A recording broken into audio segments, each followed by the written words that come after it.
Hello प्यारे बच्चों, कैसे हैं आप लोग। आई होप बहुत अच्छे होंगे और आप लोगों को क्लासेस समझ में आ रही होंगी। आज हम लोग नए टॉपिक को पढ़ने वाले हैं और आज जो आपका टॉपिक है इससे संबंधित हमने कुछ पॉइंट्स पहले भी देखे हैं और वो भी आपके लिए काफ़ी इंपॉर्टेंट है और जो बचे हुए पॉइंट्स हैं उसको हम डिस्कस करेंगे। इसके बाद अगर कुछ पॉइंट बचते हैं तो हम उसे भी डिस्कस करेंगे। तो चलिए आज देखते हैं कि क्या खास पॉइंट है जो आपको जानना है और जहाँ से एग्जाम में क्वेश्चन बनते हैं। तो आज जो आपका पहला पॉइंट है ये है भारत में प्रमुख हस्तशिल्प, जिसके बारे में कुछ चीज़ें हमने देखी हैं और जो बचे हैं उनको भी देख लेते हैं। पहला है बांस हस्तशिल्प। बांस उत्पादन आप जानते हैं भारत में बड़े पैमाने पे होता है, खास करके पूर्वोत्तर राज्यों में बांस का उत्पादन बहुत ज़्यादा होता है और असम वगैरह में तो घर बनाने के लिए भी बांस का बड़े पैमाने पे उपयोग किया जाता है। इसीलिए अक्सर ये क्वेश्चन भी बनता है सीटेट में कि कहाँ पे जो है बांस के घर बनते हैं और ज़मीन से 1 या 2 फुट ऊंचाई पे बनाए जाते हैं। क्योंकि बारिश बहुत होता है इसलिए वहाँ पे जो घर हैं वो थोड़े ऊंचाई पे बनाए जाते हैं और मोस्टली ये बांस से निर्मित होते हैं। तो ये असम का होता है। तो पूर्वोत्तर के जो आपके राज्य हैं यहाँ पे बांस का बहुत ही ज़्यादा उत्पादन होता है, क्योंकि जो बांस है ये इको फ्रेंडली है, यानी कि हमारे इन्वायरमेंट के लिए बहुत अच्छा होता है, नुकसानदेह नहीं होता। इसलिए जो बांस है इसका उपयोग करके बहुत सारे जो वस्तुएं हैं वो बनाई जाती हैं, बहुत सारे सजावटी वस्तुएं बनाई जाती हैं, बहुत सारे यूज़ करने के लिए जैसे हमारे यहाँ स्टील प्लास्टिक के बर्तन होते हैं, इसी तरह के वहाँ पे बांस से बहुत अलग अलग तरह के आकृति के छोटे बड़े टाइप के यूज़ करने वाले बर्तन बनाए जाते हैं या पात्र बनाए जाते हैं, जो कि वहाँ के लोगों के लिए एक बेहतरीन जरिया है इनकम का भी और उनके दैनिक जीवन का हिस्सा भी है। तो चलिए बच्चों देखते हैं क्या बातें हैं। बांस हस्तशिल्प, बांस का काम करने वाले प्रायः तुरी या बसोड़ जात के लोग होते हैं। बांस से निर्मित की जाने वाली अधिकांश वस्तुएं दैनिक उपयोग से संबंधित होती हैं तथा इनके इको फ्रेंडली होने की वजह से मांग अधिक होता है, यानी कि ये हमारे इन्वायरमेंट के लिए अच्छी होती हैं, इसीलिए इनका डिमांड ज़्यादा होता है। आपको पता है जो लोग जागरूक होते हैं या जो कंट्रीज अब अपने यहाँ प्लास्टिक को बैन कर रहे हैं या बहुत सारे ऐसे लोग जो जानते हैं कि प्लास्टिक का उपयोग हमारे लिए बहुत ही हानिकारक है, इन्वायरमेंट के लिए भी, सेहत के लिए भी, वाटर के लिए भी और मिट्टी के लिए भी, यानी कि किसी भी तरह से हमारे लिए अच्छा नहीं है। तो मोस्टली ऐसे लोग जो है इन सारी चीज़ों को वरीयता देते हैं और इसी वजह से इसका डिमांड रहता है। ये चीज़ ध्यान देंगे, वेरी वेरी इंपॉर्टेंट है।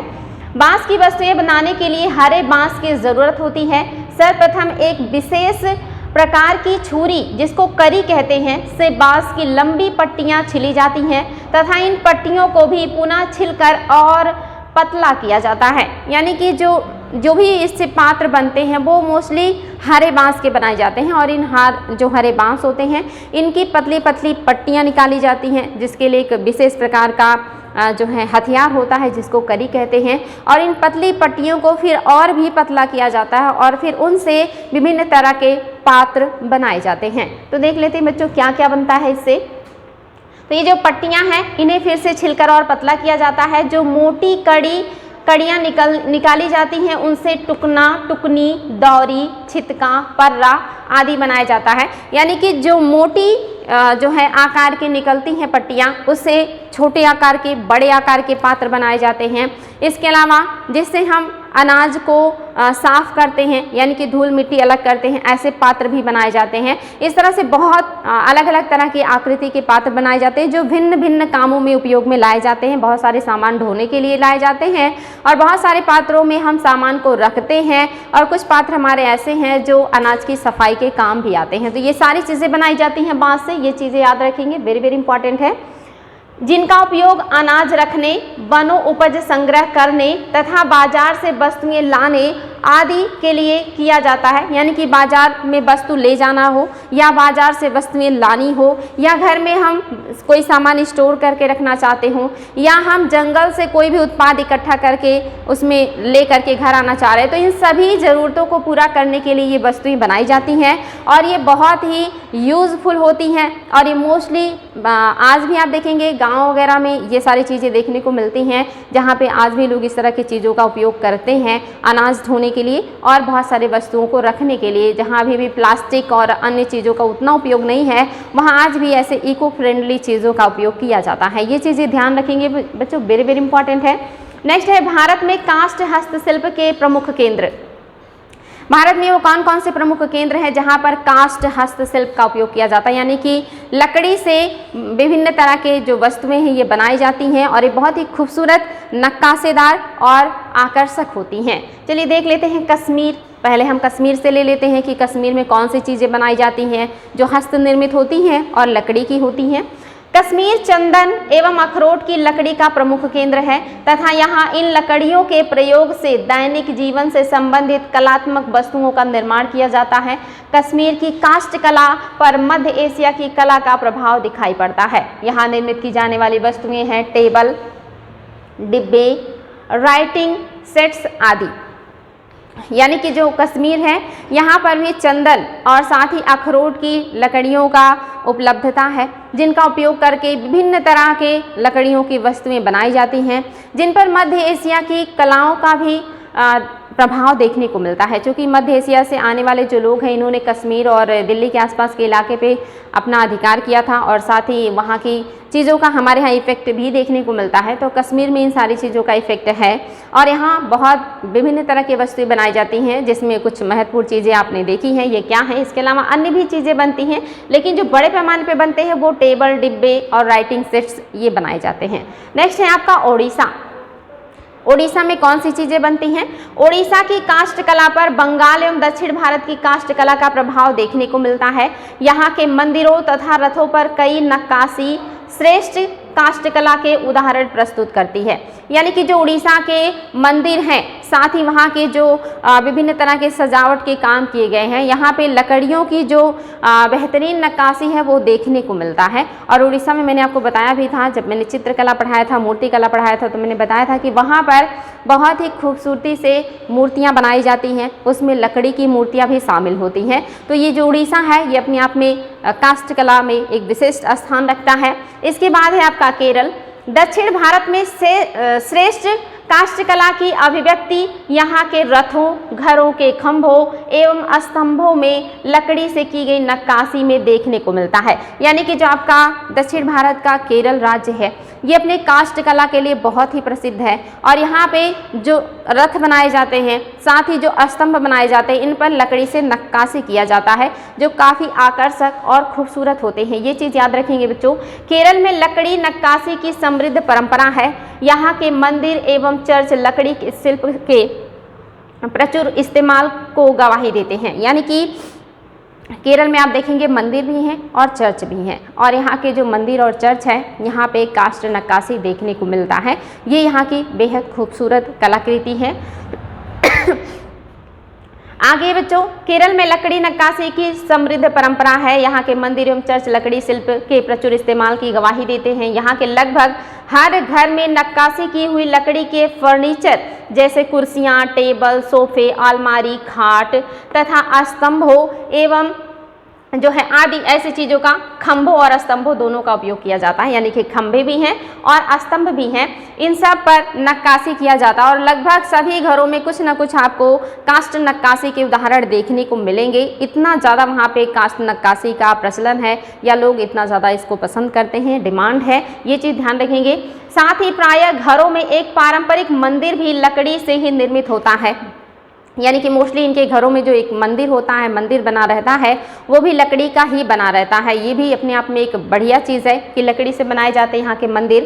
केरल में लकड़ी से निर्मित सुसज्जित हाथी की प्रतिकृति तथा नक्काशी की गई कथकली नृत्य वाली गुड़िया काफ़ी लोकप्रिय है। आपको पता है कि वहाँ की जो सबसे बेहतरीन शास्त्रीय नृत्य है वो आपका कथकली है। इसके अलावा मोहिनी अट्टम भी है। तो जो कथकली है इसकी गुड़िया भी यहाँ पर लकड़ी की बेहद आकर्षक बनाई जाती है। तो यहाँ पर आप देख रहे हैं लकड़ी का बहुत ही ज़्यादा काम होता है, मंदिरों में भी उपयोग होता है, चर्च में भी होता है, स्तंभ, खंभे, घर के जो यूज़ वाले सामान होते हैं इसमें भी, साथ ही मंदिर हर घर में लकड़ी का बनता ही बनता है। और इसके अलावा कथकली जो आपका शास्त्रीय नृत्य है इससे संबंधित गुड़िया भी बनाया जाता है लकड़ी का। वेरी वेरी इंपॉर्टेंट है बच्चों, ये सारी चीज़ें ध्यान देंगे। नेक्स्ट है आपका राजस्थान।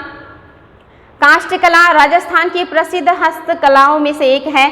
चित्तौड़गढ़ इस कला के महत्वपूर्ण केंद्र के रूप में प्रसिद्ध है। यहाँ लकड़ी के बेवाड़, कबाड़ तथा रंगाई छपाई के ठप्पे तैयार किए जाते हैं। यानी कि बेवाड़ और कावड़ ये सब जैसे कि घरों में दरवाजे लगाए जाते हैं लकड़ी के और उन पर भी बेहतरीन तरीके से नक्काशी किया जाता है। ये चीज़ राजस्थान में देखने को मिलता है। ये चीज़ ध्यान रखेंगे बच्चों, यहाँ पे ये रंगाई छपाई के ठप्पे भी जो हैं वो लकड़ी के बनाए जाते हैं। इसके अतिरिक्त लकड़ी के खिलौने तथा कठपुतली के निर्माण के लिए उदयपुर, मूर्तियों के लिए जेठाना जिसको डूंगरपुर कहते हैं, लकड़ी के फर्नीचर के लिए शेखावटी व बीकानेर प्रसिद्ध है। यानी कि इतना ही नहीं, यहाँ पर भी विभिन्न तरह के लकड़ी की वस्तुएं बनाई जाती हैं जो मनुष्य के दैनिक जीवन में उसके लिए उपयोगी होती हैं। इसके अलावा राजस्थान में गणगौर, याद रखेंगे गणगौर उत्सव के समय लकड़ी की बनी गणगौर की मूर्तियों की पूजा का भी प्रचलन है। वहाँ पे गणगौर पूजा होती है जिसमें जो देवता हैं वो गणगौर के नाम से जाने जाते हैं और उनकी जो काष्ठ मूर्तियाँ हैं ये बड़े पैमाने पे बनाई जाती हैं और लोग उसको खरीदते और बेचते हैं। ये चीज़ ध्यान रखेंगे बच्चों, ये सारे राजस्थान से संबंधित तथ्य हैं। नेक्स्ट है आपका गुजरात। 15वीं शताब्दी ईस्वी से ही गुजरात काष्ठ नक्काशी का प्रमुख केंद्र रहा है।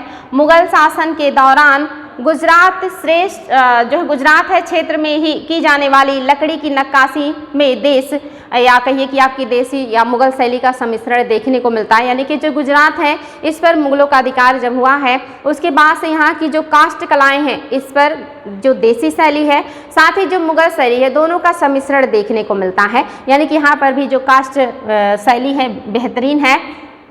आगे देखेंगे बच्चों, 16वीं सदी के उत्तरार्ध एवं 17वीं सदी में निर्मित जैन काष्ठ मंडपों पर जैन पौराणिक कथाओं, समकालीन जनजीवन से संबंधित दृश्य तथा काल्पनिक बेलबूटे, पशु पक्षी व ज्यामितीय आकृतियां उत्कीर्ण की गई हैं।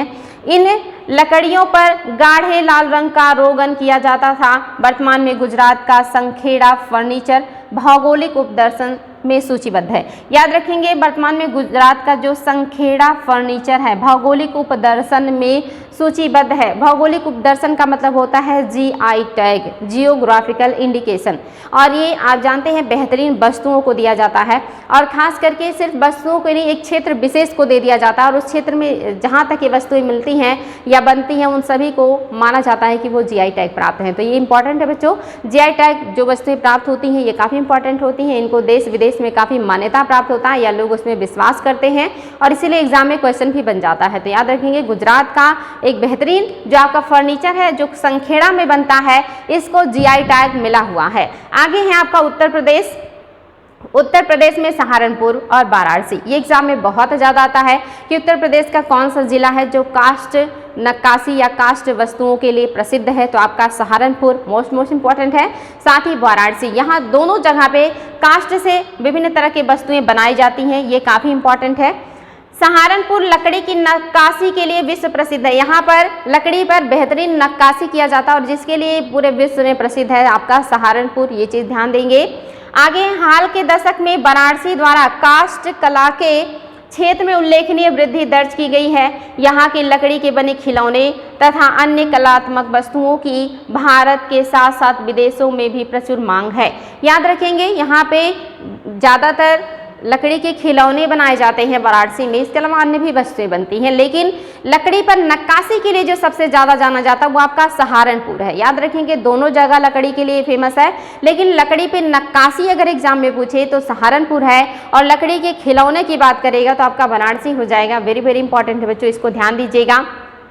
आगे है वाराणसी के लकड़ी के खिलौनों को देश के बौद्धिक संपदा अधिकार अर्थात भौगोलिक उपदर्श का दर्जा प्राप्त है। इंपॉर्टेंट है बच्चों, 2016 में उत्तर प्रदेश के वाराणसी की जो खिलौने हैं जो लकड़ी के बने हैं इनको भी जीआई टैग दिया गया है। और एक क्वेश्चन आ चुका है कि उत्तर प्रदेश के वाराणसी के लकड़ी के खिलौनों को जीआई टैग का प्रदान किया गया, 2016 में प्रदान किया गया है। वेरी इंपॉर्टेंट है, इसको जरूर ध्यान दीजिएगा। आगे है कर्नाटक। चंदन की लकड़ी पर नक्काशी, लकड़ी के बक्से, मैसूर रोजवुड इनले यानी कि शीशम की लकड़ियों पर जो कलमकारी की जाती है। कलमकारी आप जानते हैं कि जो हाथ से डिज़ाइन किया जाता है इसी को कलमकारी कहते हैं और एक विशेष तरह का डिज़ाइन करने की पद्धति है।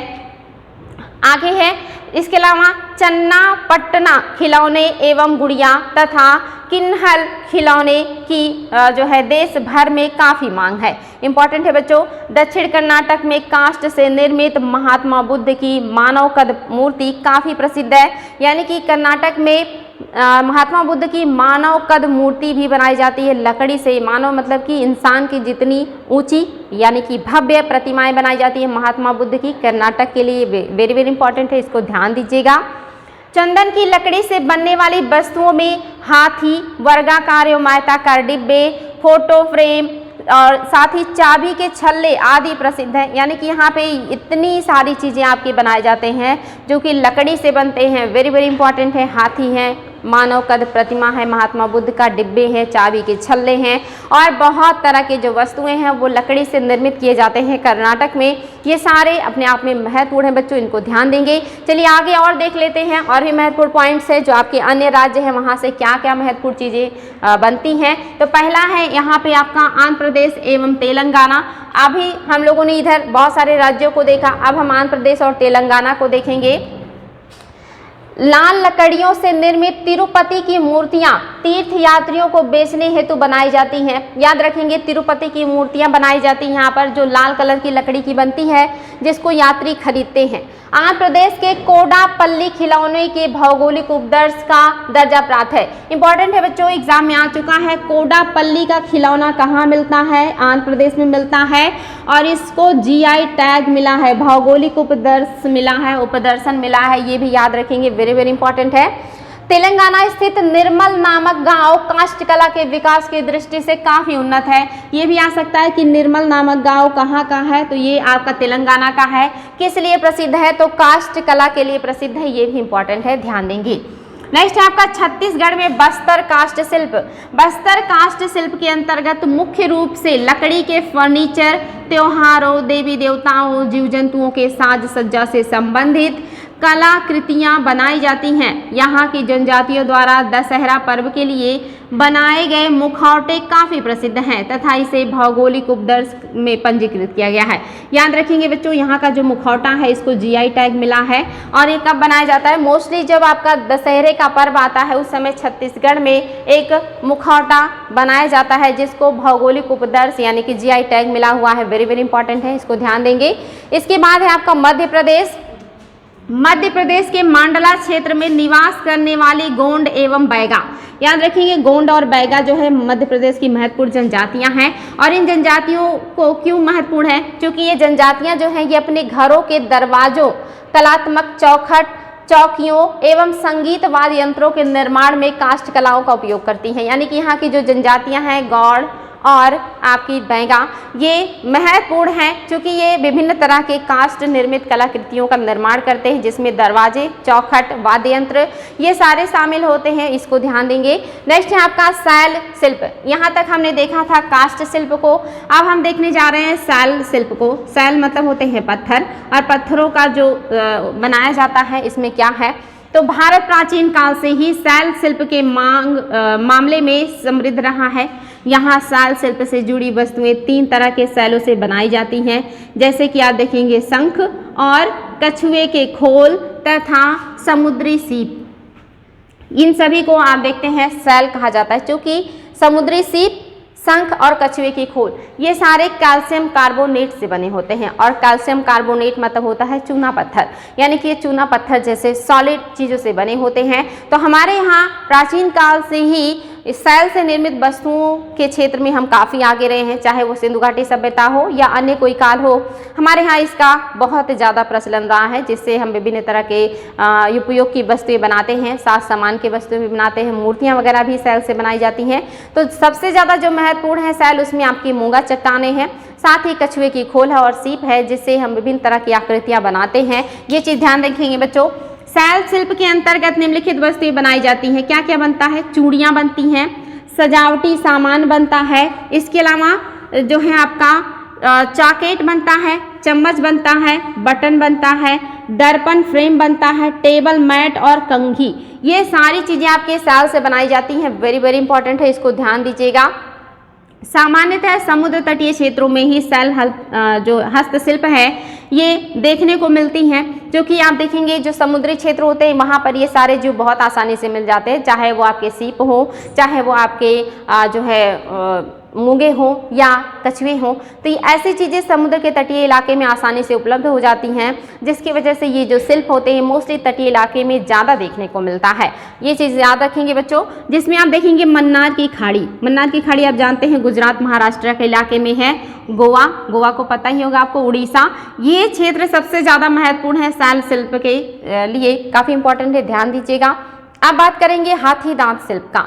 हाथी दांत की बात करेंगे तो हमारे यहाँ इसकी प्राचीन परंपरा रही है। सिंधु घाटी सभ्यता से ही हमें हाथी दांत की बहुत सारी चीज़ें देखने को मिलती हैं, जिसमें आपने स्केल भी देखा था कि जो आपका लोथल है यहाँ से हाथी दांत का स्केल मिला था, वेरी वेरी इंपॉर्टेंट है। और अन्य भी हाथी दांत की वस्तुएं बनाई जाती थी, आज भी इसका बहुत ज़्यादा प्रचलन है। तो देश के विभिन्न राज्यों में हाथी दांत से कई हस्तनिर्मित वस्तुएं बनाई जाती हैं।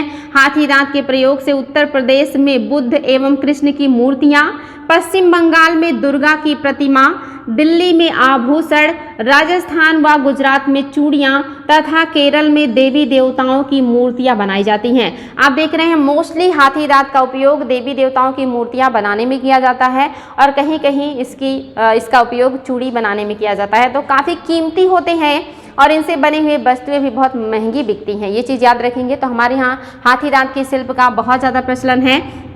हाथी दांत से बनी चूड़ियों के लिए जयपुर प्रसिद्ध है, याद रखेंगे। जयपुर वैसे भी चूड़ियों के लिए प्रसिद्ध है, लेकिन हाथी दांत की चूड़ियों के लिए बहुत ज़्यादा प्रसिद्ध है। हाथी दांत पर नक्काशी केरल की परंपरागत कला है, और केरल में हाथी दांत पर विभिन्न तरह की नक्काशी कलाकृतियां बनाई जाती है, जिसके लिए केरल काफ़ी फेमस है। ये चीज़ याद रखेंगे।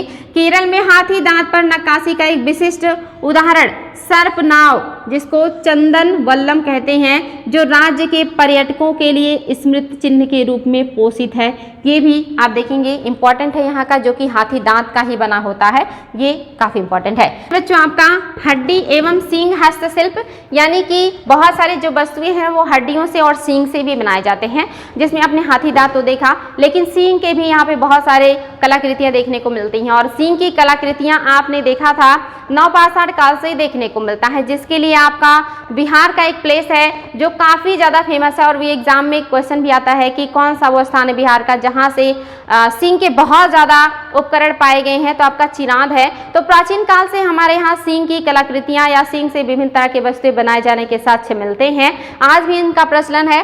हड्डियों एवं सींग हस्तशिल्प, इसका जन्म ओडिशा में हुआ। यहाँ हड्डी एवं सींग से पशु पक्षियों की प्रतिकृतियां बनाई जाती हैं। याद रखेंगे, हड्डियों से और सींग से पशु पक्षियों की प्रतिकृतियां, यानी कि उनके जैसे आकृति बनाई जाती है। वेरी वेरी इंपॉर्टेंट है।